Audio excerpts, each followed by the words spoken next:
Muito bem, meus irmãos, nós temos nesses dias pregado uma série de mensagens no livro do profeta Daniel. Nós já estamos no final do livro do profeta Daniel. Estamos no final do capítulo 11. Então, abra a sua Bíblia no capítulo 11 de Daniel, onde nós leremos os versos 21 a 35. Você já sabe que o livro do profeta Daniel tem uma parte histórica e tem uma parte profética.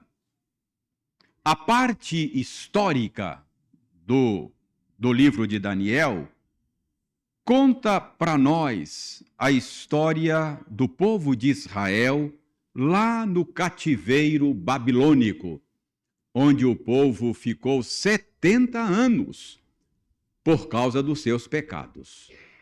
Então, Daniel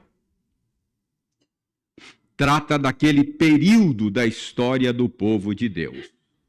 E na parte profética, Deus deu a Daniel 4 resumos da história da humanidade.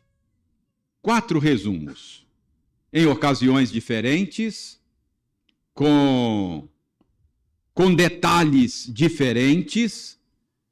Então, um resumo que cobre toda a história humana, salientando fatos e acontecimentos que haveriam de anteceder a chegada do reino de Deus e a consumação desse reino. O livro de Daniel foi escrito para consolar o povo de Deus e para ajudar o povo de Deus a viver num mundo que é contra o Senhor e o seu Cristo. Então, como é que nós vivemos num mundo que se opõe ao nosso Deus, se opõe ao seu reino e se opõe ao seu povo? Então, esse é o propósito do livro de Daniel. Chegamos já ao capítulo 11 e nós vamos ler os versos 21 a 35. Eu leio, você acompanha aí silenciosamente. A minha recomendação é sempre que você mantenha a sua Bíblia aberta enquanto nós comentamos e nos esforçamos para entender o sentido da passagem. Então, Daniel 11, 21 a 35 diz o seguinte: depois se levantará em seu lugar um homem vil, ao qual não tinham dado a dignidade real, mas ele virá caladamente e tomará o reino com intrigas. As forças inundantes serão arrasadas de diante dele, serão quebrantadas, como também o príncipe da aliança. Apesar da aliança com ele, usará de engano, subirá e se tornará forte com pouca gente. Virá também caladamente aos lugares mais férteis da província e fará o que nunca fizeram seus pais, nem os pais de seus pais. Repartirá entre eles a presa, os despojos e os bens, e maquinará os seus projetos contra as fortalezas, mas por certo tempo. Suscitará a sua força e o seu ânimo contra o rei do sul, à frente de grande exército. O rei do sul sairá à batalha com grande e muito poderoso exército, mas não prevalecerá, porque maquinarão projetos contra ele. Os que comerem os seus manjares o destruirão, e o exército dele será arrasado, e muitos cairão traspassados. Também esses 2 reis se empenharão em fazer o mal e a uma só mesa falarão mentiras. Porém, isso não prosperará, porque o fim virá no tempo determinado.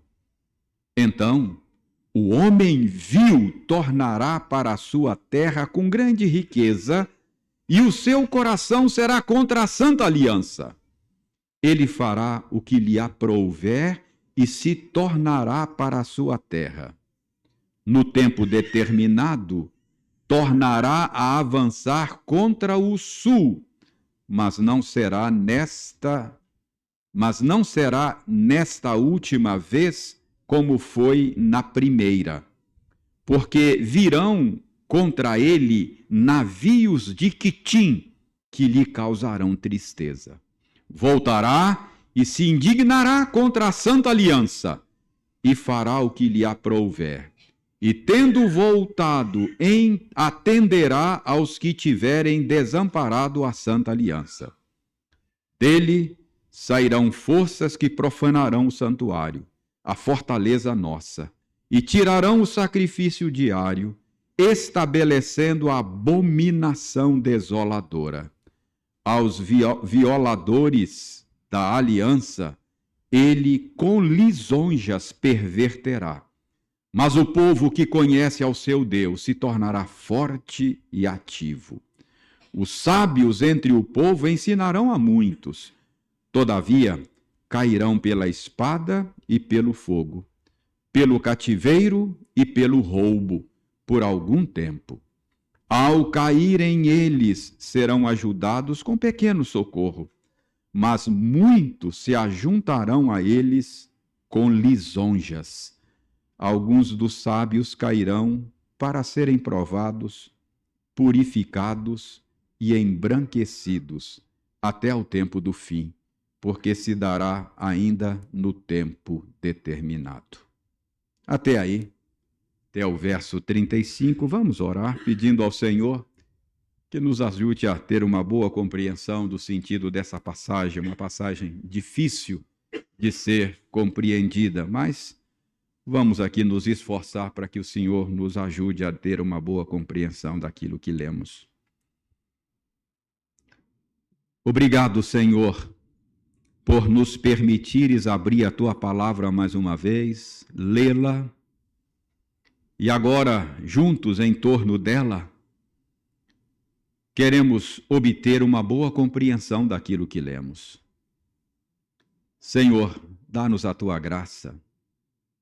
Ajuda-nos a manejar bem a palavra da verdade. Ajuda-nos a extrair desta passagem lições que possam fazer de nós servos melhores, cristãos mais consagrados, filhos mais obedientes. Ajuda-nos, ó Senhor Deus, abrindo o nosso entendimento, convencendo o nosso coração de que a Tua palavra é a verdade e movendo os nossos pés no caminho da obediência.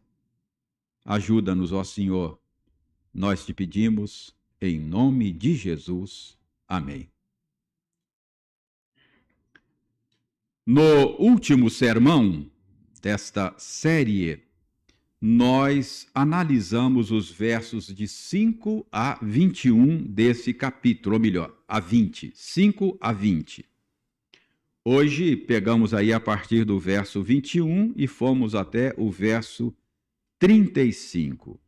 Na porção analisada no último sermão, 5 a 20, nós vimos que aquele bloco de versículos tratou de uma série de conflitos que o Senhor previu e disse a Daniel, conflitos estes que ficaram conhecidos na história depois que aconteceram como as guerras sírias. Na passagem, é uma série de conflitos entre o rei do sul e o rei do norte. Nós vimos que, na história, rei do sul e rei do norte é uma forma da profecia se referir a duas das 4 dinastias que surgiram depois do desmonte do império de Alexandre o Grande. Agora, a partir do verso 21, se antes a profecia focalizava duas dinastias, a dinastia Seleucida e a dinastia Ptolomaica, ou seja, rei do sul, o Egito, rei do norte, a Síria. Depois de focalizar esta série de conflitos, o foco da profecia agora muda um pouco a partir do verso 21. O foco da profecia agora é colocada em um homem, um único personagem. Dê uma olhada no verso 21. Ele é chamado no verso 21 de homem vil. Então, esse é o foco da seção que lemos agora. É como se a profecia desse um zoom e focalizasse um único personagem. O homem vil. Não é a primeira vez no livro de Daniel que este personagem aparece aí nas profecias de Daniel. Se você voltar lá no capítulo 8, por exemplo, você vai descobrir lá no capítulo 8 que Daniel fala de um chifre pequeno. Um chifre pequeno que se tornaria muito forte para o sul, para o oriente e para a terra gloriosa. Então, este chifre pequeno é uma menção simbólica a este homem, aqui no capítulo 11, verso 21, chamado de homem vil. E como lá no capítulo 8, a profecia diz que o chifre pequeno se tornaria muito forte para o sul, para o oriente, para a terra gloriosa, isso significa que o chifre pequeno, que é este homem, atacaria o Egito ao sul, avançaria contra a Pérsia e outros povos ao oriente, e também avançaria para a terra gloriosa, isto é, a terra prometida, a terra de Israel. Capítulo 8, chifre pequeno. Capítulo 11, ele é chamado de homem vil. Mas quem é este personagem? Quem é este homem vil? Irmãos, os estudiosos, os intérpretes da Escritura, que abordam o livro de Daniel numa perspectiva historicista, eles entendem que esse personagem da profecia é Antíoco Epifânio, que governou a Síria entre o ano 175 a.C. a 164 a.C. 175 a 164, não estranhe, porque a contagem do tempo antes de Cristo ela é decrescente mesmo. Então, 175 a 164.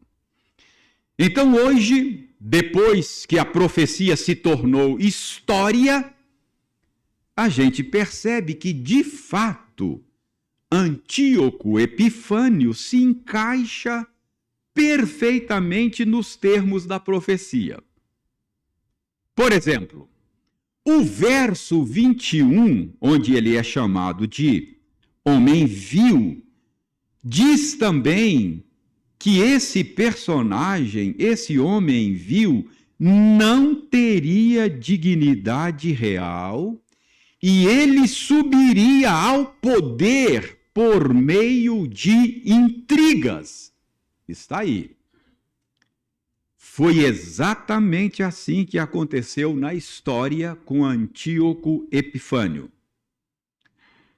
Quando Seleuco IV, que ocupava o trono da Síria, morreu envenenado, o seu sucessor natural seria o seu filho.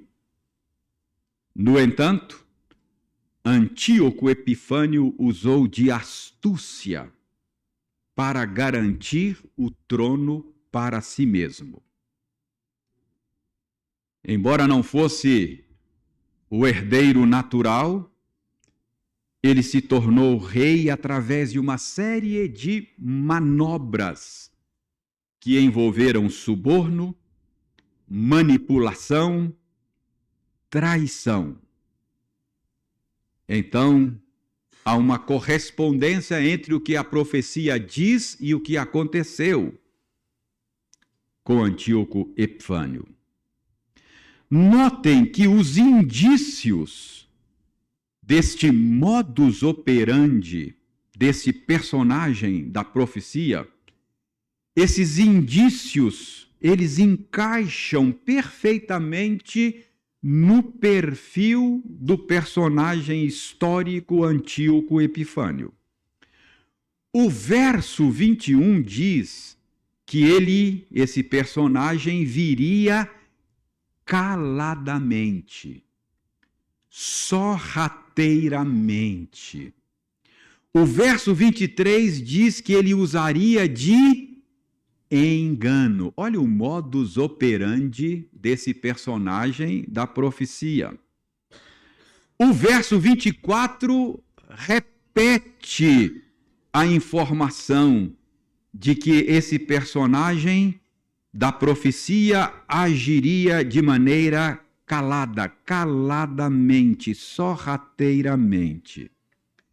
Então, esse jeito astuto de agir é exatamente o modus operandi de Antíoco Epifânio. Então, há uma correspondência entre o que aconteceu na história e aquilo que a profecia previu.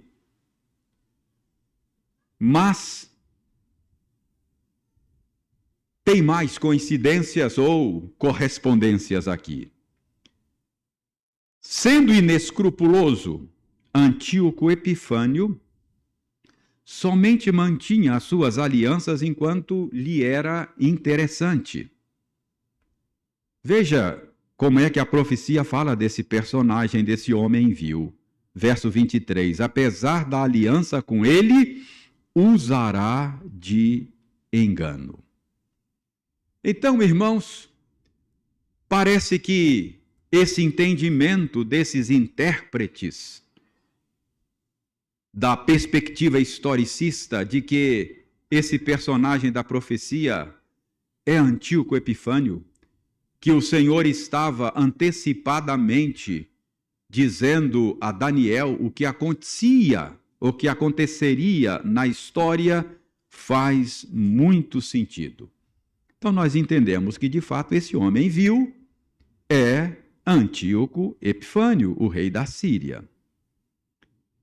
E como foi que Antíoco cruzou a história do povo de Deus? Alguns dominadores do mundo antigo permitiam que os povos dominados permanecessem com a sua cultura, com a sua religião. Mas outros dominadores não.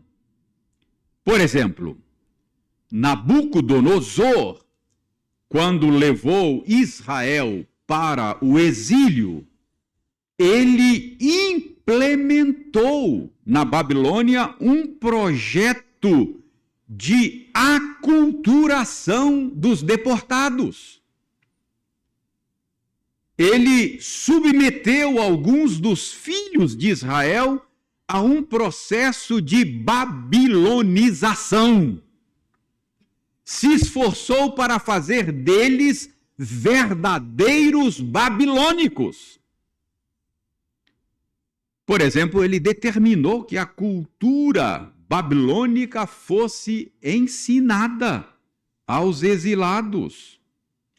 Até a dieta deles, lembra Daniel e seus amigos? Até a dieta deles foi trocada. Os nomes foram trocados, porque os nomes dos judeus eram nomes associados à sua fé, ao seu Deus. Portanto, Os nomes dados eram nomes que lembravam agora os deuses da Babilônia. Então era um processo de desconstrução da cultura judaica e um processo de implementação de uma cultura babilônica. O plano era transformar os exilados em autênticos babilônicos. Pois bem, Antíoco Epifânio adotava mais ou menos o mesmo sistema. Antíoco Epifânio estava empenhado num projeto semelhante de aculturação. Tendo assumido o poder, ele empenhou-se num projeto de helenização dos povos dominados. Helenização é o nome que se dá ao processo de difusão da cultura grega. E é com esse pano de fundo, por exemplo, que nós podemos interpretar o verso 22. Dê uma olhada aí na sua Bíblia, Daniel 11, verso 22. O verso 22 aí diz que exércitos seriam arrasados diante dele, diante desse homem vil, e também seria arrasado diante dele o príncipe da aliança. Quem é esse príncipe da aliança? Esses intérpretes aos quais eu mencionei, eles entendem que este príncipe da aliança é uma referência ao sumo sacerdote Onias. A história depois vai contar que Onias se opôs ao projeto de helenização do povo de Israel. Por isso, ele foi removido de seu ofício e foi substituído por um sumo sacerdote colaboracionista do projeto de helenização. Um sumo sacerdote favorável ao processo de aculturação do povo. No verso 25, veja aí, a profecia diz que este personagem, homem vil, que nós entendemos ser Antíoco Epifânio, suscitaria a sua força e o seu ânimo contra o rei do sul. Você já sabe, se está me acompanhando nesse capítulo, que rei do sul é uma referência ao Egito, a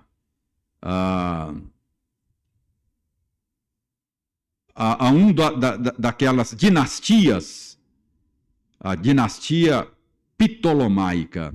Então, rei do sul é uma referência ao Egito. Então, diz aí que esse personagem suscitaria força contra o rei do sul, contra o Egito. E o verso 28 diz que no seu retorno do Egito, ele voltaria contra a Santa Aliança. Certamente uma referência ao povo de Israel. Irmãos, isso de fato aconteceu na história. A história posterior conta que Antíoco Epifânio promoveu 2 investidas contra o Egito. E a profecia aqui prevê 2 investidas. A segunda investida está prevista no verso 29. Dê uma olhada aí no verso 29. No tempo determinado, o homem vil tornará a avançar contra o sul. Então, uma segunda investida contra o sul. Na primeira ele se deu bem, mas o verso 29 diz que na segunda não seria como na primeira. Na segunda, ele se daria mal. E isso aconteceu com Antíoco Epifânio. Ele fracassou. E a razão do fracasso, segundo a profecia, está no verso 30. A razão do fracasso é que viriam contra ele navios de Quitim. que lhe causariam tristeza.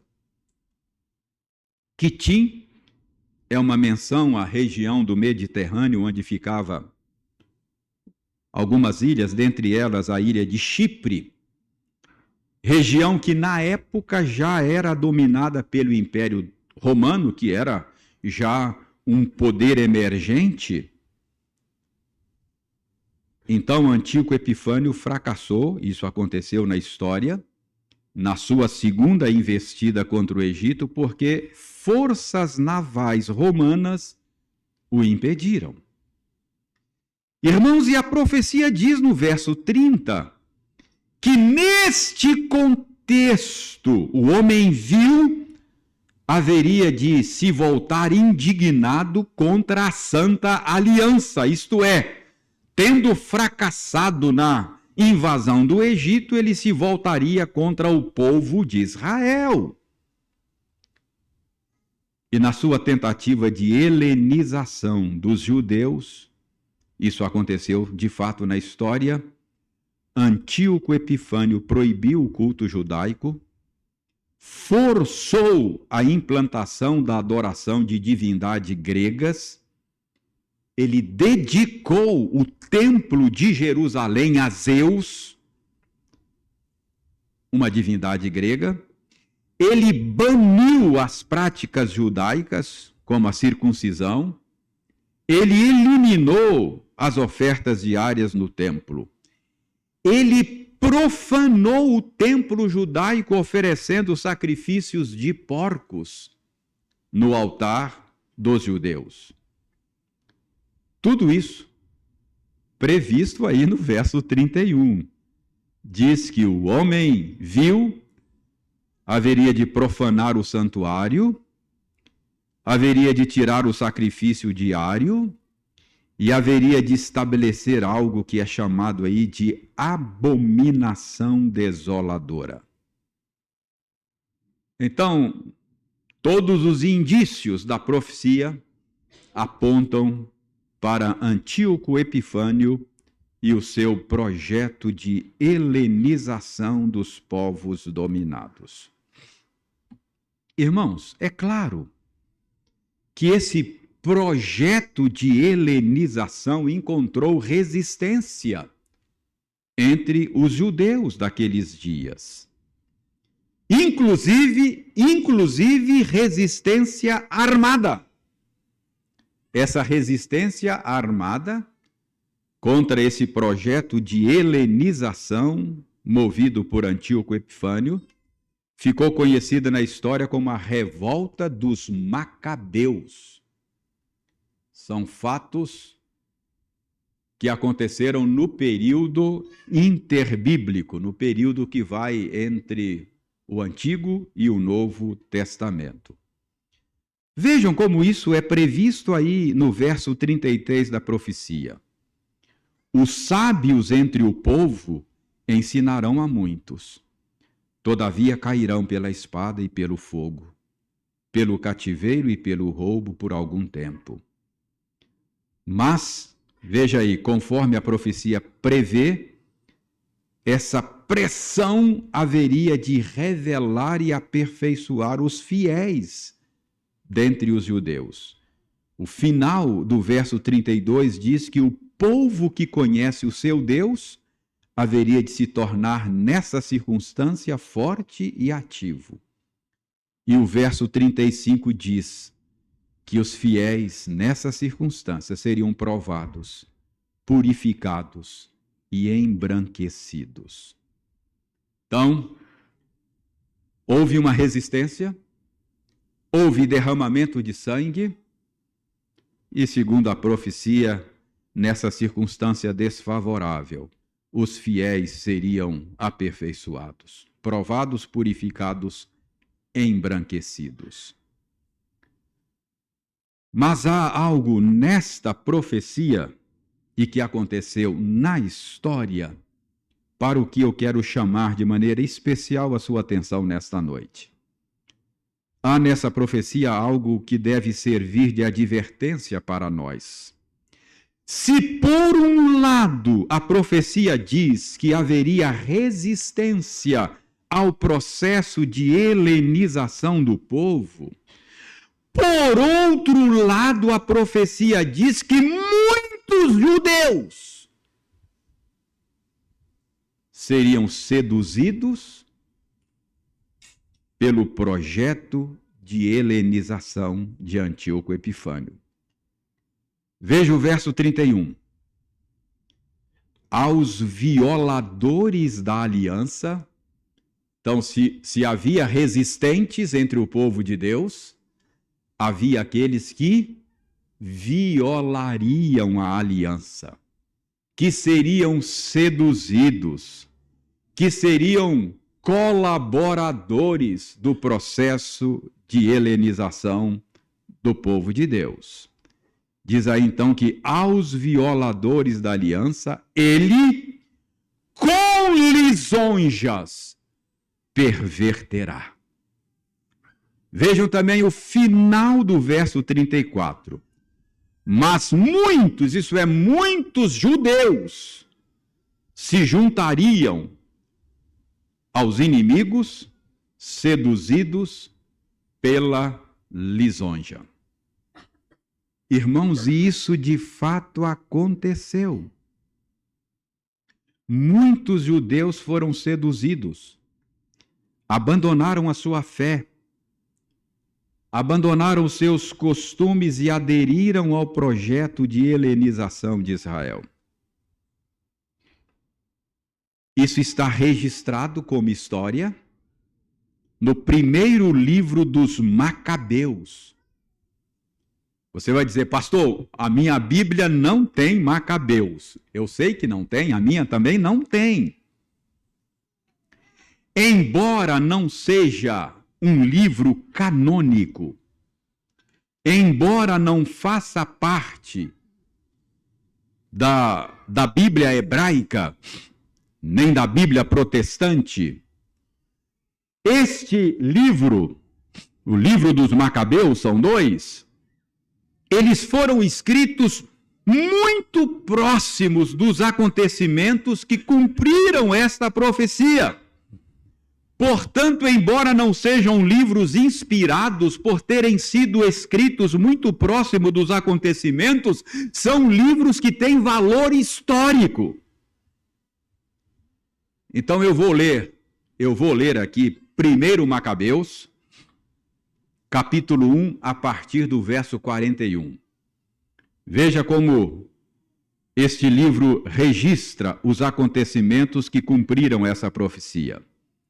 Diz o seguinte: então, o rei Antíoco publicou para todo o reino um edito, prescrevendo que todos os povos formassem um único povo helenizado, uma única cultura, uma única mente, um único jeito de viver.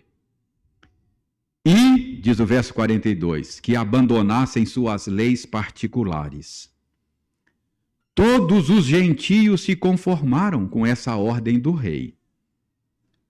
E muitos de Israel adotaram a sua religião, sacrificando aos ídolos e violando o sábado. Então, não apenas gentios, mas muitos judeus cederam ao projeto de helenização. Verso 44. Por intermédio de mensageiros, o rei, isto é, Antíoco, enviou a Jerusalém e às cidades de Judá cartas prescrevendo que aceitassem os costumes dos outros povos da terra, suspendessem os holocaustos, os sacrifícios e as libações no templo, violassem os sábados e as festas, profanassem o santuário e os santos, erigissem altares, templos e ídolos, sacrificassem porcos e animais imundos, deixassem seus filhos incircuncidados e maculassem suas almas com toda sorte de impureza e abominação, de maneira a obrigarem-nos a esquecer a lei e a transgredir as prescrições. Todo aquele que não obedecesse à ordem do rei seria morto. Foi nesse teor que o rei escreveu a todo o seu reino, nomeou comissários para vigiarem o cumprimento de sua vontade pelo povo e coagirem as cidades de Judá, uma por uma, a sacrificar aos ídolos. Houve muitos, verso 52, houve muitos dentre o povo que colaboraram com eles e abandonaram a lei. Esse é o ponto que eu quero salientar. O que nós podemos aprender com essa profecia e com seu cumprimento? Irmãos, eu creio que, em primeiro lugar, nós podemos aprender com esta profecia e com seu cumprimento alguma lição a respeito dos métodos daqueles que se opõem a Cristo e ao seu reino. Os métodos utilizados por aqueles que são contra o Senhor e o seu ungido. A oposição ao Senhor e ao seu Cristo nem sempre acontece de forma violenta. Às vezes, os inimigos do povo de Deus se levantam de maneira violenta, mas muitas vezes na história, e será assim até o fim, muitas vezes na história, a oposição a Deus e ao seu reino vem de forma sutil, sedutora, para usar um termo da profecia, com lisonjas. Muitas vezes, o povo de Deus é desviado por meio de lisonjas. A Bíblia ensina isso claramente. A Bíblia diz que Satanás ruge como leão, procurando alguém para devorar. Esta é uma imagem que sugere violência. Às vezes é assim, é como um leão. Mas a mesma Bíblia fala que Satanás arma ciladas. Fala das investidas leoninas, mas fala das sutilezas das ciladas do maligno. Então, irmãos, nós precisamos aprender isso. Às vezes, a estratégia do inimigo é sutileza, é engano, é fraude. Aprenda isso. Você pode ser levado para longe do Senhor por meio do engano, da mentira. Escrevendo aos Colossenses, Paulo disse: cuidado para que ninguém vos engane com raciocínios falazes. Na mesma carta ele diz: cuidado que ninguém vos venha enredar com sua filosofia e vãs sutilezas, lisonjas. Cuidado para que você não seja enredado. O que é enredar? É capturar com uma rede, enredar. Como pegar um animal que só percebe a rede depois que foi apanhado. Então, o que nós podemos aprender aqui?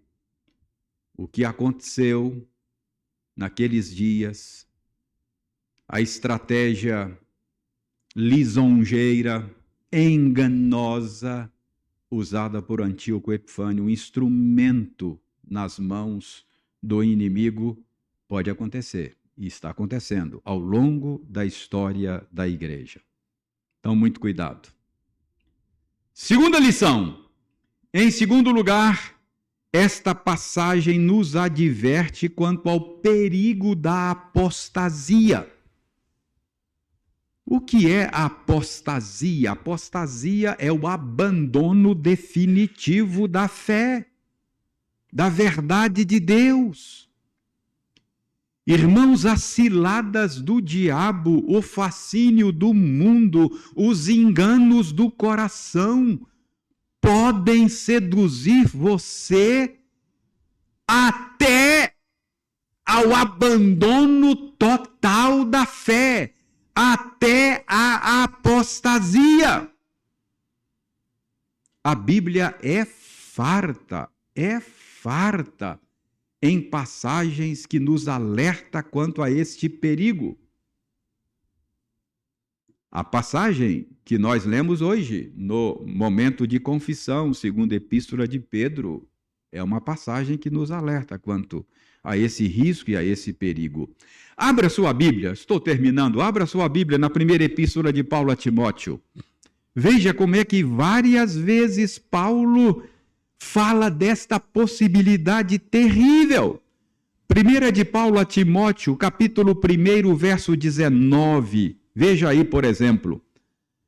1 Timóteo 1,19, Paulo fala de crentes que naufragaram na fé.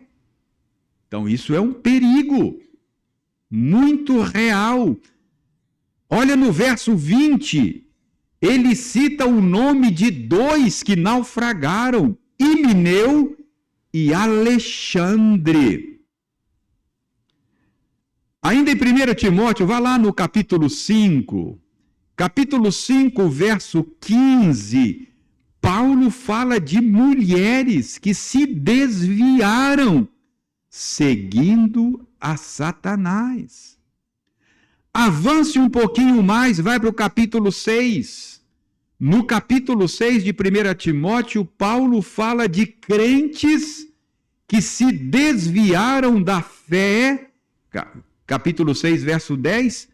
Crentes que se desviaram da fé, causaram a si mesmo muitos sofrimentos por amor ao dinheiro. Irmãos, o abandono da fé, a apostasia, é um risco real.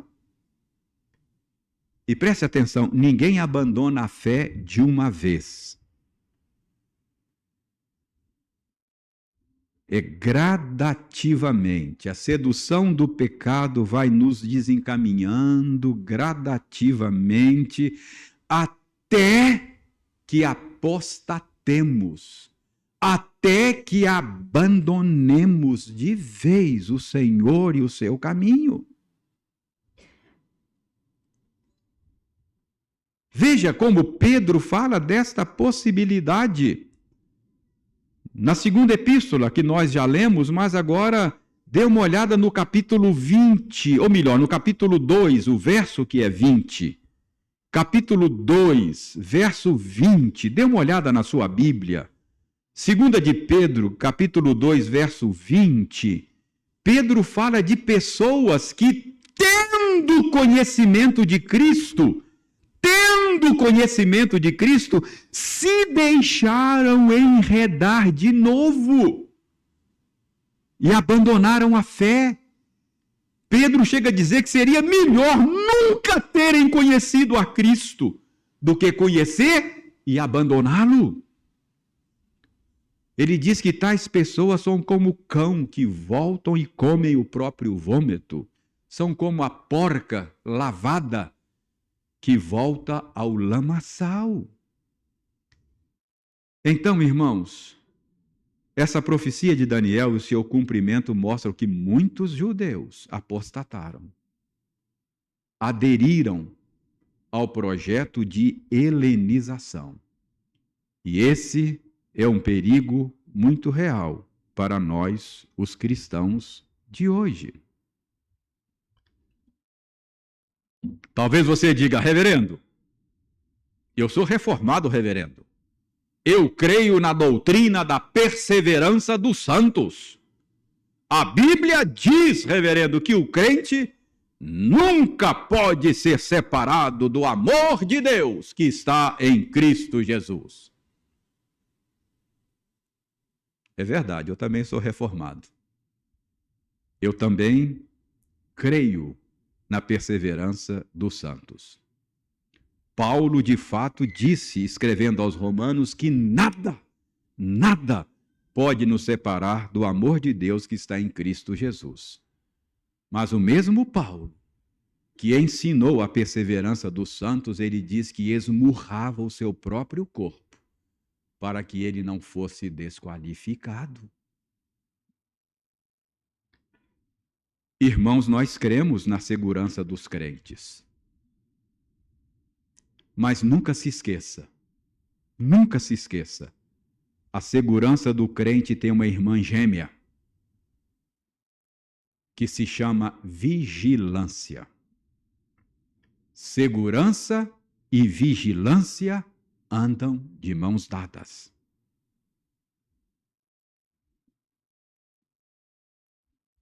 Cuidado com a sedução do pecado. Cuidado com o fascínio do mundo. Cuidado com as ciladas de Satanás. Aquele que está de pé, veja que não caia. Cuidado com os enganos do seu coração. Tudo isso são ordens bíblicas. Eu estou repetindo a Bíblia. Fortalecei-vos no Senhor e na força do seu poder. Vestir a armadura de Deus para que possais suportar no dia mau. Cuidado com a apostasia.